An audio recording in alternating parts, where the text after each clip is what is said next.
Hello, welcome to my channel SRM. మనం ఈ పొద్దు మాట్లాడుకోబోతున్నాం కేకేఆర్ టోటల్ సీజన్ రివ్యూ 2026. అలాగే వాళ్ళు ఏ మిస్టేక్ చేశారు, ఒక మ్యాచ్ కానీ 2 మ్యాచ్లు కానీ ఏ మ్యాచెస్ గెలిచింటే ఒక ప్లే ఆఫ్స్కి వెళ్ళడానికి అవకాశాలు ఉండిందో, ఒకరు వారు ఎవరిపైన రియల్స్ ఎందుకు ఆధారపడాల్సి వచ్చింది, అలాగే టీం ఎలా ఉంది, ఎందుకు ఫస్ట్ మ్యాచెస్ ఓడిపోయారు, ఇవన్నీ మనం ఈ ఫుల్ వీడియోలో మాట్లాడుకుందాము.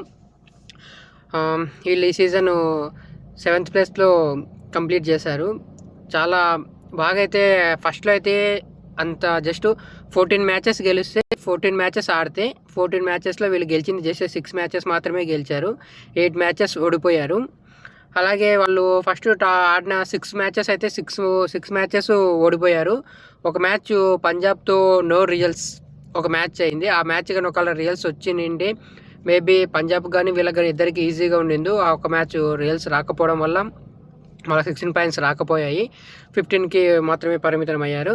అలాగే వీళ్ళు చూస్తే ఫస్ట్ ఆడిన 6 మ్యాచెస్ అయితే ఓడిపోయారు. ముంబైతో కానీ, సన్ రైజ్ హైదరాబాదు, అలాగే Lucknow super Giants, Chennai super Kings, GT first ఆడిన 6 మ్యాచ్లు అయితే ఓడిపోయారు.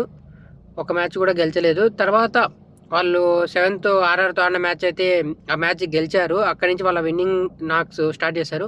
ఆ ముందు చూసిన వాళ్ళు ఎవరైతే మేబీ టీం పైన అయితే ఫస్ట్ ఎలిమినేట్ అయిపోతుంది అనుకున్నారు, ఛాన్సెస్ కూడా లేవు అనుకున్నారు, మీ పైకి కూడా రాదు, వచ్చే అవకాశాలు కూడా లేవు, ఫస్ట్ ఎలిమినేట్ అయిపోయే టీం అనుకున్నారు. కానీ తర్వాత వాళ్ళు మంచి బౌన్స్ బ్యాక్ అయ్యారు. అలాగే వాళ్ళకు తర్వాత ఆడిన రింకు సింగ్ ఫామ్ అనేది చాలా బాగా బెటర్ అయింది. తర్వాత వాళ్ళు చాలా వరకు ఫస్ట్ నుంచి ఓపెనింగ్స్లో మార్చుకుంటా, బ్యాటింగ్ ఆర్డర్ చేంజ్ చేసుకుంటా, చాలా కెమెరన్ గ్రీన్ బౌలింగ్ ఎందుకు వేయడం లేదంటే అది ఆస్ట్రేలియాను అడగాలి అని చెప్పడం కానీ తన కెప్టెన్ రహానే, అలాగే తర్వాత పతిరానా వస్తాడా రాడా అనేది అది వాళ్ళకు డౌట్ఫుల్గా ఉంది. వచ్చిన చేసి 8 బాల్స్ వేస్తే తను వేయలేదు.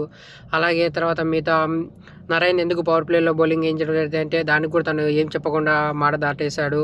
కానీ వీళ్ళు తర్వాత ఆర్ఆర్తో ఆడిన మ్యాచ్ అయితే రింకు సింగ్ ఫామ్లో రావడం వల్ల ఆ మ్యాచ్ అయితే వాళ్ళు గెలిచారు. రింకు సింగ్ ఆ మ్యాచ్ 54 రన్స్ వేశాడు. వాళ్ళు ఆ మ్యాచ్ గెలిచారు. అలాగే దాని తర్వాత నెక్స్ట్ మ్యాచ్ ఆ మ్యాచ్ కూడా గెలిచారు. వాళ్ళు వరుసంగా 4 మ్యాచెస్ అయితే గెలిచారు. 7, 8, 9, 10 వాళ్ళు ఆడిన అన్ని మ్యాచ్లు అవి లాస్ట్ ఆడిన 4 మ్యాచెస్ అయితే తర్వాత గెలిచారు. ఆర్ఆర్తో కానీ, తర్వాత Lucknow super giants, sunrisers Hyderabad, అలాగే డీసీతో ఆడిన మ్యాచ్లు అవి గెలిచారు వాళ్ళు తర్వాత ఆడిన మ్యాచ్లు. అది కూడా దాంట్లో కూడా మంచి పర్ఫార్మెన్సెస్ అయితే వచ్చాయి. తర్వాత మళ్ళీ లక్నో సూపర్ జైంట్స్తో ఆడిన మ్యాచ్లో కూడా రింకు సింగ్ ఒక మంచి ఇన్నింగ్స్ ఆడి తను 83 రన్స్ చేశాడు. ఆ మ్యాచ్లో తనే మ్యాన్ ఆఫ్ ద మ్యాచ్. ఆ మ్యాచ్ కూడా గెలిచారు. మళ్ళీ దాని తర్వాత 9th హైదరాబాద్తో ఆడినప్పుడు కూడా మంచి పర్ఫార్మెన్స్ అయితే చేశారు. ఆ పొద్దు బ్యాటింగ్లో కానీ బౌలింగ్లో కానీ జస్ట్ 165కే అలౌట్ చేశారు ఆ పొద్దు వాళ్ళు సన్ రైజ్ హైదరాబాద్ని. ఆ రన్స్ కూడా చేజ్ చేశారు. ఆ పొద్దు అంకుర్ రఘువంశీ చాలా బాగా ఆడినాడు, 59 రన్స్ వేశాడు. అలాగే అబ్దు వరుణ్ చక్రవర్తి కూడా మంచి బౌలింగ్ వేసినాడు. తను అబ్దు మ్యాన్ ఆఫ్ ద మ్యాచ్ కూడా తనకు వచ్చింది. అలాగే దాని తర్వాత మనం చూసుకుంటే 10th మ్యాచ్ డీసీతో ఆ మ్యాచ్ కూడా గెలిచారు. జస్ట్ డీసీ 142 రన్స్ వేసి 8 వికెట్స్ కోల్పోయింది. ఆ మ్యాచ్లో కూడా ఫినాలిలో ఒక మంచి ఇన్నింగ్స్ ఆడి అబ్దు ఆ మ్యాచ్ను గెలిపించాడు. ఒక 100 చేశాడు తను. అబ్దు తను కూడా తను వచ్చినప్పటి కూడా తన ఫామ్ కూడా మంచిగా అనిపించింది. తన లాస్ట్లో ఆడిన మ్యాచెస్ కానీ, తన ఆడిన మ్యాచెస్ కానీ 100 చేయడం కానీ, తర్వాత గెలిచిన మ్యాచ్లో కూడా తన కాంట్రిబ్యూషన్ కూడా అయితే చాలా బాగుంది. అలాగే తర్వాత మనం చూసుకుంటే మళ్ళీ జీటీతో కూడా వాళ్ళు మ్యాచ్ గెలిచారు. ఆ మ్యాచ్ కూడా 29 రన్స్తో గెలిచారు. ఆ మ్యాచ్ 247 రన్స్ చేసి కేకేఆర్ ఆ మ్యాచ్ జీటీ 218 రన్స్ మాత్రమే చేసింది. ఆ మ్యాచ్ కూడా గెలిచారు. ఆ మ్యాచ్లో మన ఫినాలిన్ మంచి నాకాడాడు, 93 రన్స్ వేశాడు. అలాగే అంకిత్ రఘువంశీ కూడా 82 రన్స్ వేశాడు. ఆ మ్యాచ్ గ్రీన్ కూడా పర్లేదు, 53 రన్స్ వేశాడు. ఆ మ్యాచ్ అలా గెలిచారు. దాని తర్వాత మళ్ళీ 13th మ్యాచ్ కూడా వాళ్ళు గెలిచారు. అది ఎంఐ పైన. ఆ మ్యాచ్ కూడా మంచి ఇన్నింగ్స్ అయితే ఆడి ఆ మ్యాచ్ జస్ట్ 148కే 8 వికెట్స్ ముంబై కోల్పోయింది. ఆ మ్యాచ్ కూడా రోహల్ పైవల్ ఒక 40 రన్స్, అలాగే అంకుర్ రఘువంశీ, మనీష్ పాండే చాలా బాగా ఆడినాడు. ఆ మ్యాచ్ 45 రన్స్ వేస్తే తను ఆ match player of the match కూడా అయ్యాడు. ఆ మ్యాచ్ కూడా గెలిచారు. తర్వాత మళ్ళీ ఆడిన 2 మ్యాచ్లు అయితే మళ్ళీ లాస్ట్ మ్యాచ్ అయితే ఓడిపోయారు. ఏంటంటే వీళ్ళకు కొంచెం ముందు ఛాన్స్ అనేది, అవకాశం అనేది ఉంది. ఇక్కడ ఒకవేళ ఆ డీసీతో జరిగిన మ్యాచ్ కానీ ఒకవేళ గెలిచినా కానీ, ఒకవేళ వర్షం పడిన మ్యాచ్ పంజాబ్తో ఆ మ్యాచ్ జరిగి ఒకవేళ రియల్స్ వేరు వచ్చినా కానీ, మధ్యలో వీళ్ళు బాగా గెలిచే టైంలో ఒక మ్యాచ్ ఆర్సీబీతో ఒక మ్యాచ్ ఓడిపోయారు. 11th మ్యాచ్ ఆర్సీబీతో ఆ క్యాచ్ ఒకవేళ పట్టినింటే దేవదత్ పడికెల్ది మ్యాచ్ ఏమైనా తిరిగేది, కొంచెం అవకాశాలు ఉండేది, ఛాన్స్ ఉండేది. అలాగే మనీష్ పోలార్డ్ రోవల్ పవల్ క్యాచ్ కొంచెం అది టఫ్ క్యాచే, కానీ ఒకలా క్యాచ్ తీసుకున్నా కానీ వేరేగా ఉండింది. వీళ్ళ ఫీల్డింగ్ అయితే ఎక్సలెంట్ ఫీల్డింగ్ అయితే చాలా బాగా చేశారు మ్యాచెస్లో. ఒక విరాట్ కోహ్లీ క్యాచ్ పట్టిన, మనీష్ పాండే విరాట్ కోహ్లీ క్యాచ్ కానీ, తర్వాత క్లాసన్ క్యాచ్ పవల్ పట్టినట్టు కానీ, తర్వాత రింకు సింగ్ అయితే మనకు చెప్పనవసరం లేదు, ఫీల్డింగ్లో ఎక్కడున్నా తనైతే క్యాచెస్ అయితే చాలా బాగా పడతాడు. వీళ్ళు క్యాచెస్ కానీ చాలా బాగా నిండింది. కానీ వీళ్ళకు ఛాన్స్ అంటే ఇంకొక టీం పైన ఆధారపడాల్సి ఉంది. ఆర్ఆర్ ఓడిపోతే వీళ్ళు ఒకవేళ 80 రన్స్ డీసీతో చేసి 80 రన్స్ అబోవ్ గెలిస్తే వెళ్ళే అవకాశాలు అనేటివి ఉన్నాయి.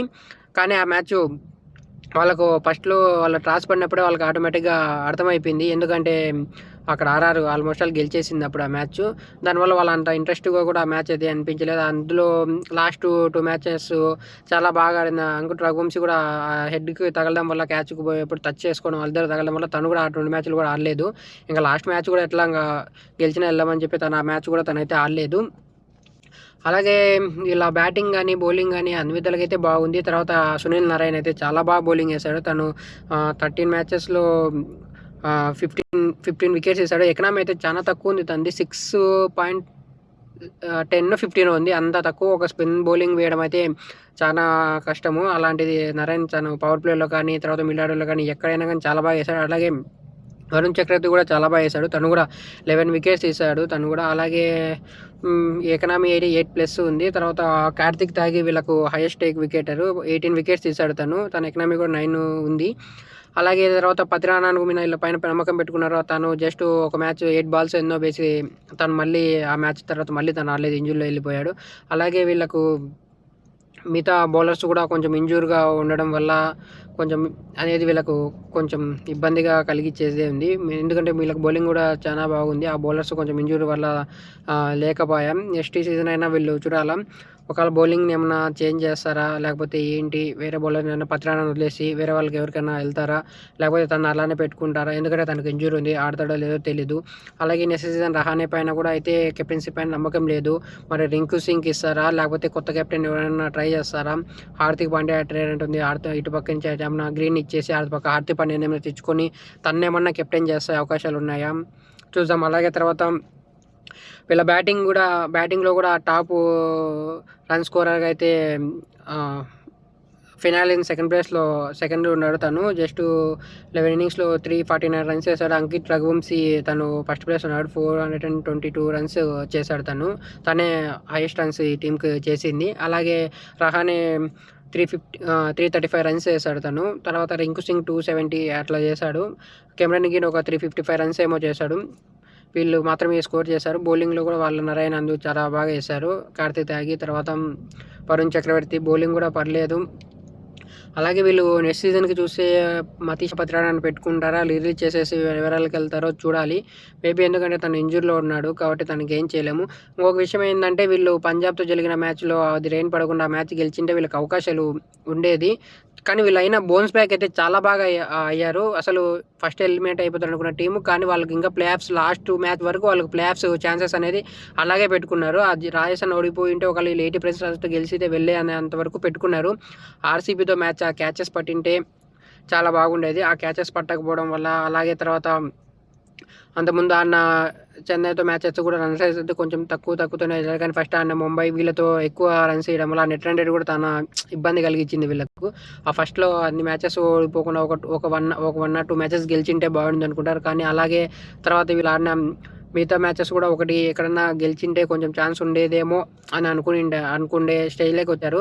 కానీ వీళ్ళు బౌన్స్ బ్యాక్ చేసిన అయితే చాలా బాగా ఆడారు. ఫినాలైన్ కానీ, అంకుర్ రఘువంశీ కానీ, తర్వాత నారాయణ్ కానీ, వరుణ్ చక్రవర్తి కానీ చాలా బౌలింగ్ కూడా చాలా బాగా వేశారు. మన రింకు సింగ్ కానీ బ్యాటింగ్లో తను, గ్రీన్ అందరూ అయితే మంచి టచ్లో అనిపించారు. నెక్స్ట్ సీజన్ చూడాలి. మళ్ళీ నెక్స్ట్ సీజన్ అయితే రహానే మనం కెప్టెన్గా చూడలేమని అనుకుంటున్నాను 80%. ఎందుకంటే తన ఏజ్ కూడా ఇప్పుడు 37 ఆ మధ్యలో ఉంది. అలాగే చూద్దాం నెక్స్ట్ కెప్టెన్ ఎవరు చేంజ్ చేస్తారో. అలాగే ఈ మ్యాచెస్ వీళ్ళు కొంచెం గెలిచింటే బాగుండు అనుకున్నా, కానీ వీళ్ళు ఎలా అయితే బౌన్స్ బ్యాక్ అయ్యారు చాలా బాగా అయ్యారు. చూద్దాం అది నెక్స్ట్ సీజన్లో ఏమవుతుందో. అలాగే మన ఛానల్ని ఎవరన్నా కొత్తగా చూస్తుంటే ఒక లైక్ చేయండి, కామెంట్ చేయండి, మన ఛానల్ సబ్స్క్రైబ్ చేసుకోండి, ఓకేనా? అలాగే మీకు ఏమైనా డౌట్ ఉంటే కామెంట్ చేయండి. ఇది ఈ సీజన్ ఫుల్ రివ్యూ వీళ్ళది ఎలా ఉంది ఏంటి టీం అనేది. అలాగే వీళ్ళ కెప్టెన్ గురించి ఇది నెక్స్ట్ మనం తర్వాత వీడియోస్లో మనం మాట్లాడుకుందాము. ఓకేనా? ఇంతవరకు మీరు కానీ మన వీడియో చూస్తున్నట్టుంటే థ్యాంక్ యూ. ఓకే.